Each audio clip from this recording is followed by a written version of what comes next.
Start your day with Morning Edition and wind it down with All Things Considered, only on KPBS. From global headlines to local stories, stay informed, inspired, and connected. Tune in daily or listen anytime at kpbs.org.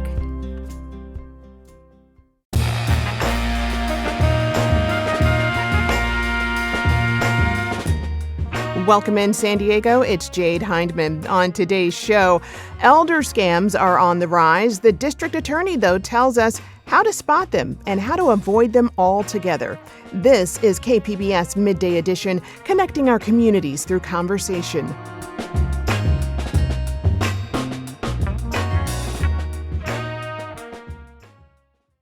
It's the holiday season, which is prime time for scam artists, especially those who target the elderly. But it's really a year-round problem.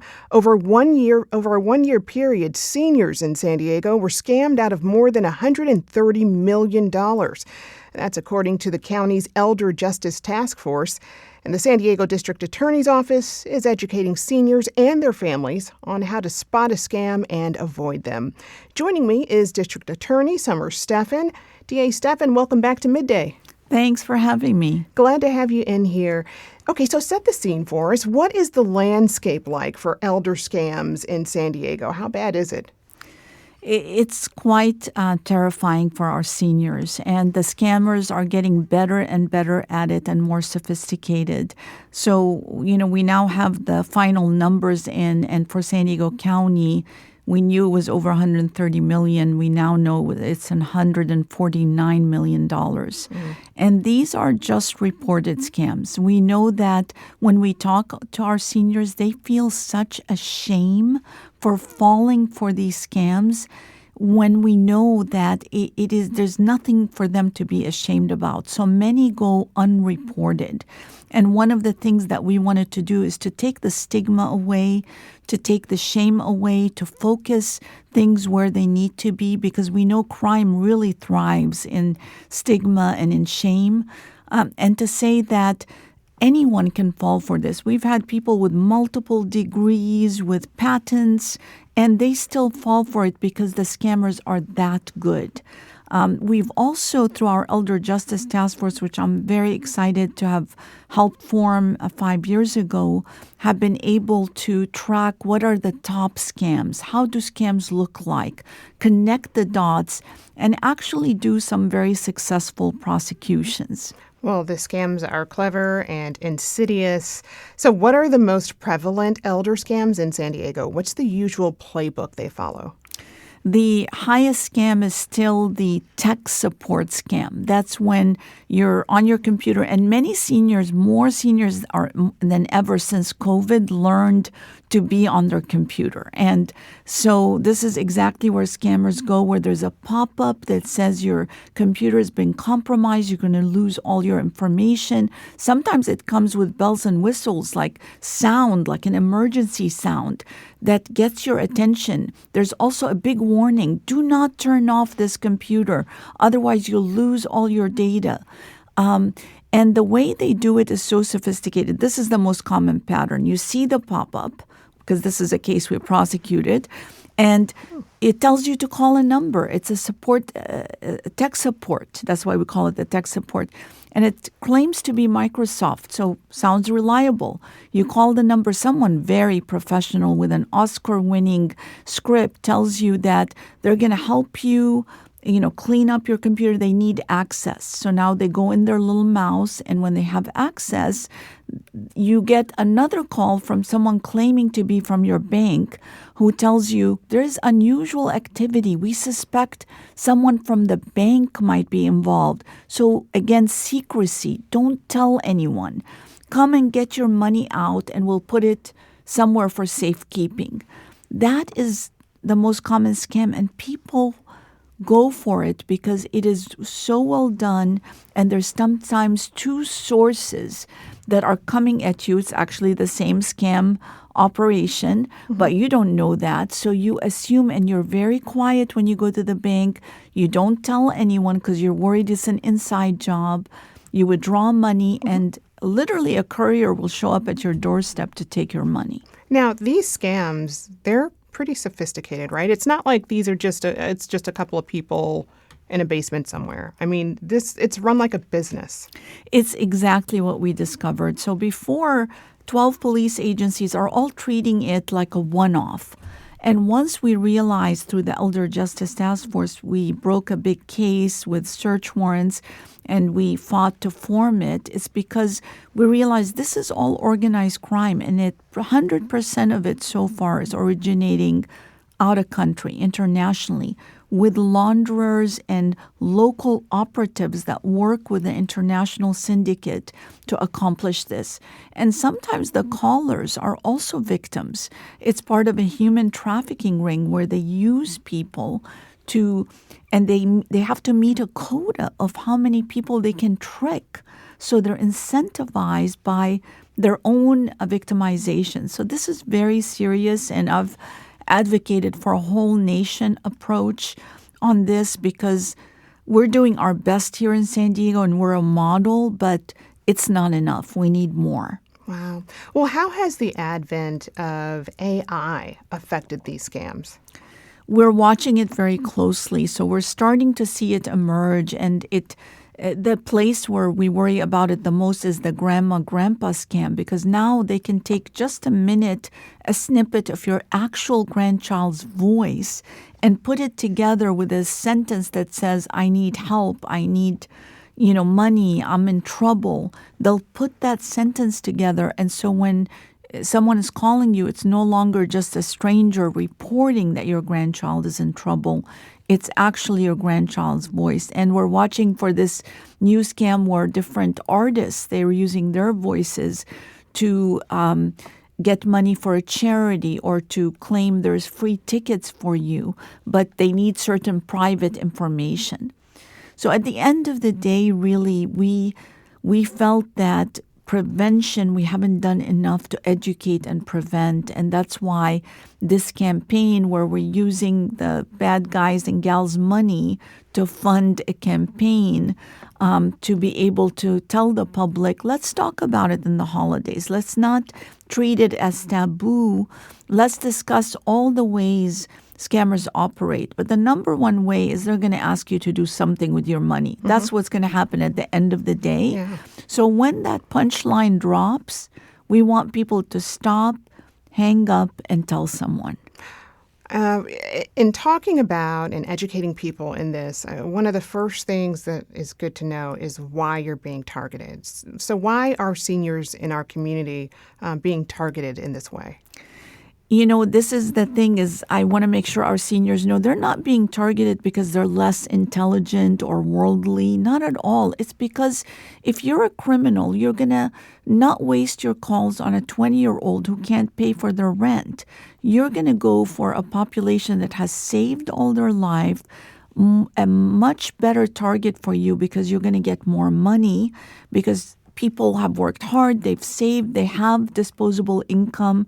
So they just make a better target for criminals. Nothing to do with their intelligence, but rather with their ability to spend money. What kind of an impact does that have on a senior's financial livelihood and well-being? Devastating. We have had, this is why we take it so seriously, and I've advocated to essentially nationally that this is not just an economic crime. We've had seniors contemplate suicide because they feel that now they're going to be a burden on their family. They've lost everything, and they feel ashamed. And we have to treat it like it is, which is a really sophisticated crime that affects the dignity and the economy of our seniors.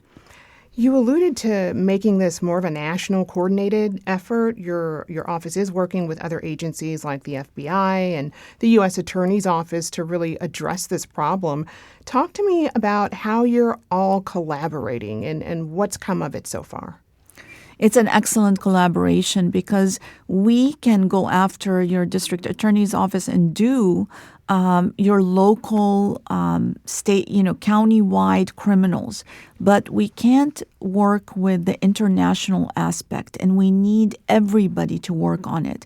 And also we find that the people who are taking the money are also their own syndicates, and the money leaves our county and goes across. That's where we need the U.S. attorney. So we realize we need the task force model to work with everybody, and we log all the information in a law enforcement coordination center so we know the trends and we can focus on the trends. How are the culprits behind these scams being held accountable? They are being held accountable, and it's very exciting because, when someone reports immediately, that's why part of the campaign is to tell someone to report. We have a chance to recover your money. Once time passes, the money has left our nation. So these operations, like this one woman told her son. So we asked her to actually pretend that she's going along with the next deposit, and the task force was there. And it was a beautiful thing because they were able to get the person and then use the technology against them to look at, using search warrants, who are the shot callers in the organization and go up the chain. But again, what we're really looking for is Australia and the United Kingdom, I talked to an expert on this, have lowered their scams. And they've done it through private-public partnerships, meaning their social media companies, their platforms block a lot of it. I'll give you one example. Somebody internationally can call you and can make it look like a local number that you're going to trust. That shouldn't be happening. That's a lie to the public, and it should not be permitted by the actual providers. So a lot can be done with innovation and technology to block these scams before they happen using algorithms. And that's what I'm looking forward to, is really upping our game in protecting our seniors. Getting some legislation on the books. This campaign is really about raising awareness about elder scams in the region. How else have you done that so far? I mean, how are you reaching out to the senior community specifically?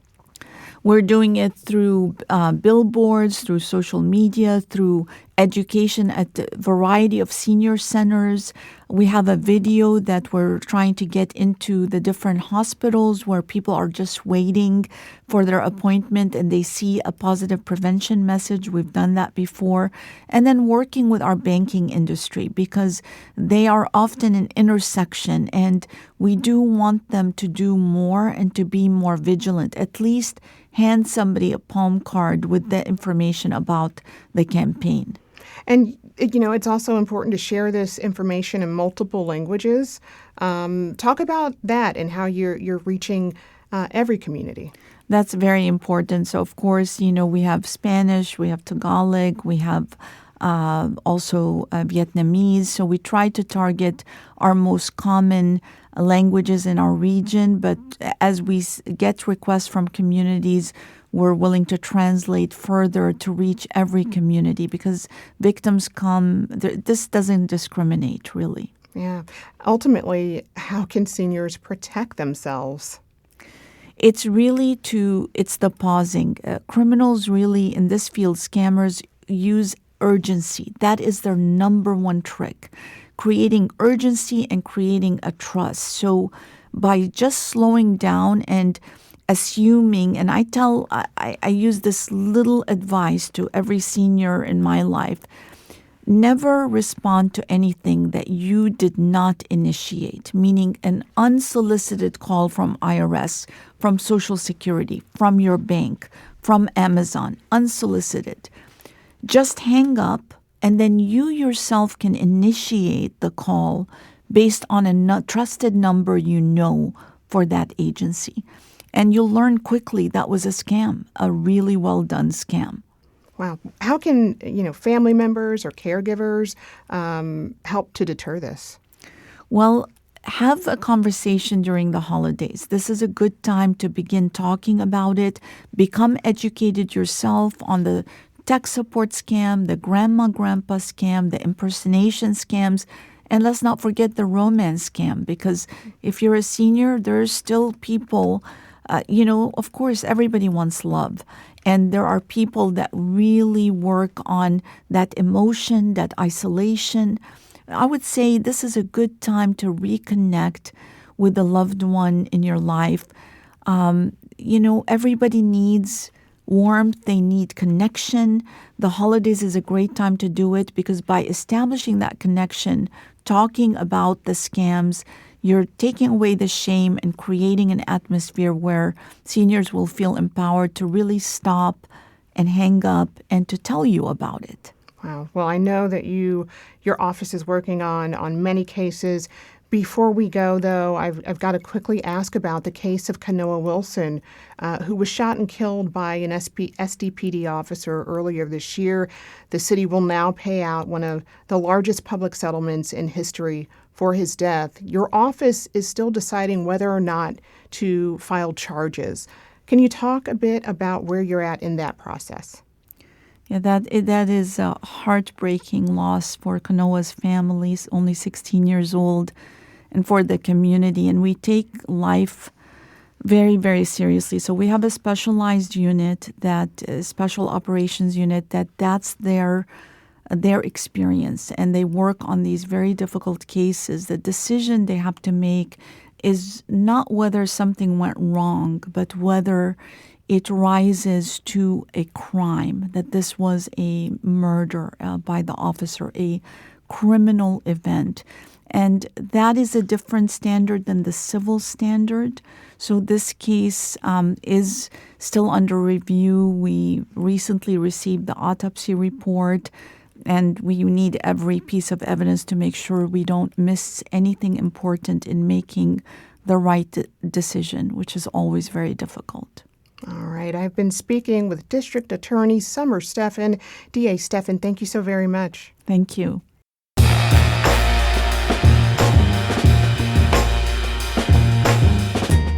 That's our show for today. I'm your host, Jade Hindman. Thanks for tuning in to Midday Edition.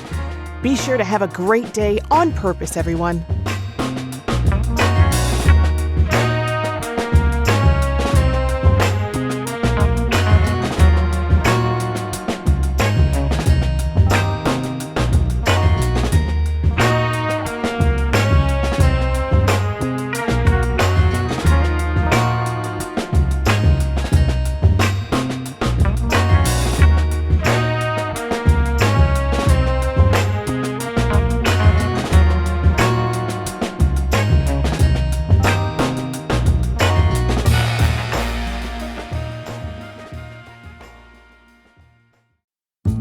Stay connected to the world around you. KPBS brings you trusted news, compelling stories, and in-depth reporting every day. Wherever life takes you, KPBS is here, on the radio, online, and on the go. Discover more at kpbs.org.